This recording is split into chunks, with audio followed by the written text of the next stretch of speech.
രാജ്യാന്തര ട്വന്റി-ട്വന്റിയിൽ തകർപ്പൻ പ്രകടനങ്ങളുമായി കളം നിറഞ്ഞു നിന്ന താരം.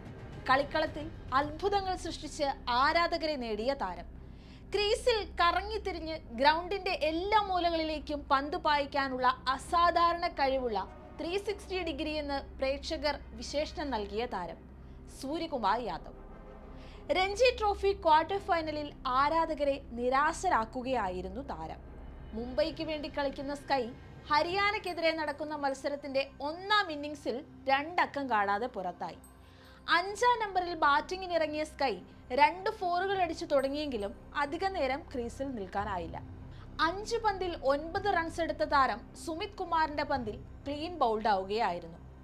കഴിഞ്ഞ കുറച്ച് നാളുകളായി ദയനീയ ഫോമിലുള്ള സ്കൈയെ വലിയ പ്രതീക്ഷകളോടെയായിരുന്നു മുംബൈ രഞ്ജി ട്രോഫി ക്വാർട്ടർ ഫൈനലിൽ ടീമിൽ ഉൾപ്പെടുത്തിയത്. എന്നാൽ താരം പാടെ നിരാശപ്പെടുത്തി. നാളുകളേറെയായി മോശമായ പ്രകടനമാണ് ഇന്ത്യൻ T20 ക്യാപ്റ്റൻ സൂര്യകുമാർ കാഴ്ചവെക്കുന്നത്.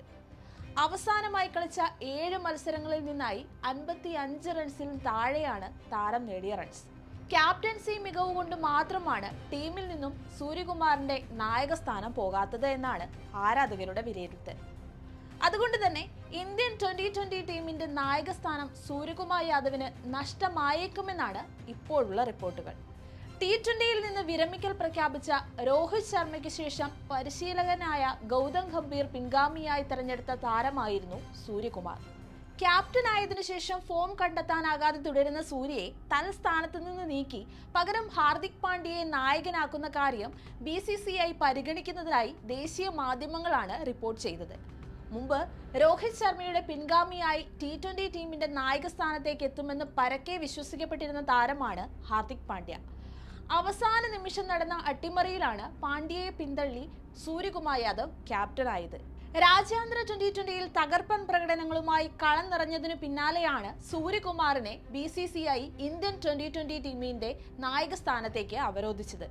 പരിക്കുമൂലം സ്ഥിരമായി ടീമിന് പുറത്താകുന്നതും സഹതാരങ്ങൾക്കുള്ള താല്പര്യക്കുറവും മുൻനിർത്തിയാണ് പാണ്ഡ്യയെ തഴഞ്ഞ് സൂര്യയെ നായകനാക്കിയെന്നതും ചർച്ചയുണ്ടായിരുന്നു. എന്നാൽ ഇന്ത്യൻ ടീമിന്റെ നായകസ്ഥാനത്ത് എത്തിയതു മുതൽ ബാറ്റിംഗിൽ പഴയ മികവിന്റെ 7 അയലത്തെത്താൻ സൂര്യയ്ക്ക് സാധിക്കുന്നില്ലെന്ന് വിമർശകരടക്കം ചൂണ്ടിക്കാട്ടിയിരുന്നു.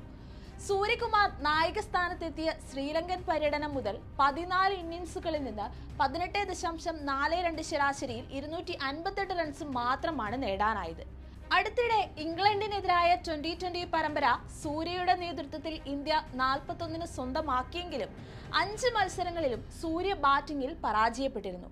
2 കളികളിൽ 0 പുറത്തായ സൂര്യകുമാർ ശേഷിക്കുന്ന 3 മത്സരങ്ങളിൽ നിന്ന് നേടിയത് 28 റൺസ് മാത്രമാണ്. ഇതോടെയാണ് നായകസ്ഥാനത്ത് ഹാർദിക് പാണ്ഡ്യയെ പ്രതിഷ്ഠിക്കാനുള്ള ചിന്ത BCCI വൃത്തങ്ങളിൽ ഉടലെടുത്തിരിക്കുന്നത്. ഈ ഫോർമാറ്റിൽ പാണ്ഡ്യ പുലർത്തുന്ന സ്ഥിരതയാണ് BCCIയുടെ ശ്രദ്ധ കവർന്നത്. മുമ്പ് പലവട്ടം ക്യാപ്റ്റൻ സ്ഥാനം ഉൾപ്പെടെ അർഹിക്കുന്ന അംഗീകാരങ്ങൾ പാണ്ഡ്യയുടെ കൈയകലത്ത് നഷ്ടപ്പെട്ടതായിട്ടുമാണ് BCCIയുടെ മുഖ്യ പരിശീലകൻ ഗൗതം ഗംഭീറിന്റെ വിലയിരുത്തലും. മാറ്റമില്ലാതെ തുടരുന്ന സൂര്യയ്ക്കുമേൽ BCCI ആ നിർണായക തീരുമാനം എടുക്കുമോ അതോ ഇന്ത്യയുടെ 360 ഡിഗ്രി തിരിച്ചെത്തുമോ എന്നതാണ് ആരാധകർക്കിടയിൽ ആകാംക്ഷയോടെ തുടരുന്ന ചോദ്യം.